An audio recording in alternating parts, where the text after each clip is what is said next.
గౌరవం నిలబెట్టుకుంటే బాగుంటది. నేను గౌరవం మాట్లాడుతున్నా. ముస్లిం కాడ ఏం చూస్తావు అంటే నువ్వేం చూస్తావు అక్కడ నువ్వేం చూస్తావులా? అర్జునుడి వాళ్ళు మర్యాద ఇస్తే మర్యాద మాట్లాడతాను. నేను మర్యాద మాట్లాడుతున్నా, నువ్వేం మర్యాద మాట్లాడాలా? వయసు పెరిగింది, వయసు తగ్గట్టు మాటలు మాట్లాడాలి. వయసు తగ్గట్టే ముస్లిం కాడ ఏం చూస్తున్నావు? నువ్వేం చూస్తాను అక్కడ నువ్వేం చూస్తావు? మళ్ళా చెప్తాను, గౌరవంగా మాట్లాడుతున్నా. సార్ సార్ని గౌరవం ఇచ్చిన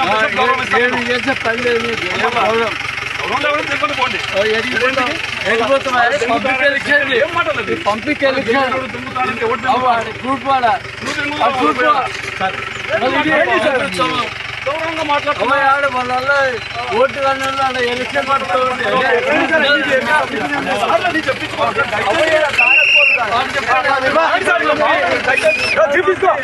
వద్దు సార్, నా మాట వినండి సార్. నేను గౌరవం ఇచ్చాను, అందరినీ నేను పంపిస్తాను.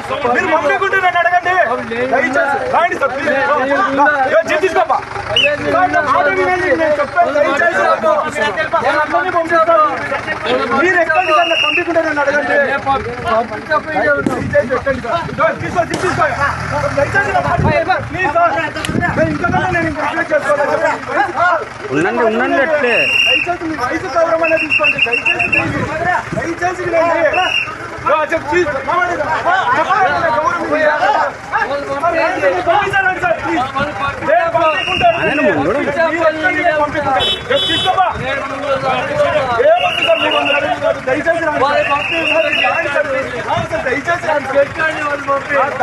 రండి ప్లీజ్ ప్లీజ్. రేపు పోతాం, ఎక్కించుకోండి మరి. వినాలా?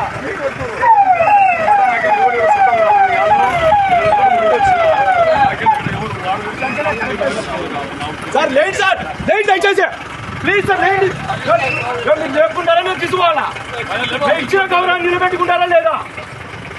ఇంతకంటే చెప్పాలి. గంటలో టికెట్ చేసుకోవాలా? మేము పంపిస్తాను. లేవయా సార్, లేదు సార్, సార్ చెప్పాలి. మేము చేసి వినండి సార్, ప్లీజ్ వినండి సార్. తీసుకోవాలి గౌరవం అయ్యండి. ఎన్నిసార్లు చెప్పాలి? రిక్వెస్ట్ చేసుకోవాలి. మేము పోతాం, మీరు పోకుంటే అనుకో. నేను తీసుకో మీరు లేదు.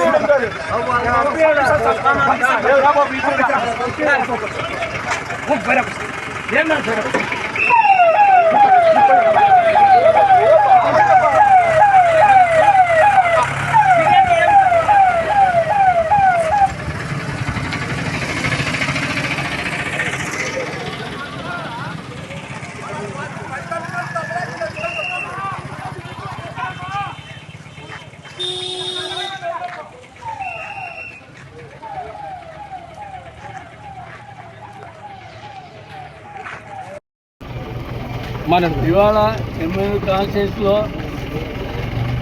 కలగట్ల క్లస్టర్లో, అదేవిధంగా పార్లపల్లి క్లస్టర్లో ఇవాళ పోలీసు వాళ్ళే తెలుగుదేశం పార్టీ తరఫున కూడా ఎలక్షన్ నడిపిస్తున్నారు. ఆ తెలుగుదేశం నాయకులందరినీ కూడా ఆ పోలింగ్ బూత్లో పెట్టి వైఎస్ఆర్ కాంగ్రెస్ పార్టీ ఓటర్లు లోపలికి రాకుండా గేట్లకు తాళాలు వేసి వాళ్ళే ఓటింగ్ నడుపుకుంటున్నారు.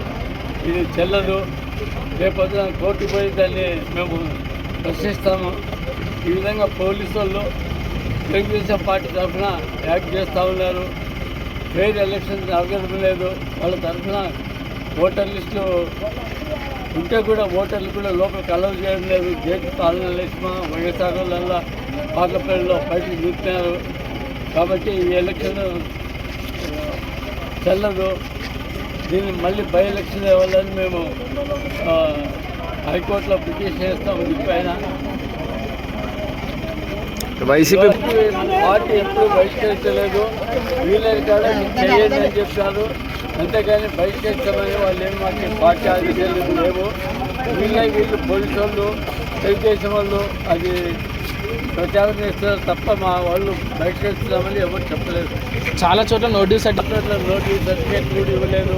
తర్వాత పోలీసు వాళ్ళు కేసులు లేవని క్లియరెన్స్ సర్టిఫికేట్ కూడా ఇవ్వాలని సతాయిస్తున్నారు. ప్రతి చోట ఇట్లా జరుగుతూ ఉంది. ఇవాళ అసలు తెలుగుదేశం వాళ్ళు గేట్లకు తాళాలు వేసుకొని హై స్కూల్కి లోపల వాళ్ళంతా వాళ్ళే ఎలక్షన్ అనుకుంటున్నారు. వైఎస్ఆర్ వల్ల పార్లమెంట్లో బయట లోనికి వదలడం మీద అసలు క్యాండిడేట్లు కూడా లోకానికి కూడా నామినేషన్లు కూడా ఇవాళ అడ్డంకి కల్పిస్తారు పోలీసులు, తర్వాత తెలుగుదేశం నాయకులు కలిసి. కాబట్టి దీనిపైన మేము అప్పీల్ పోతాం. Right sir, thank you.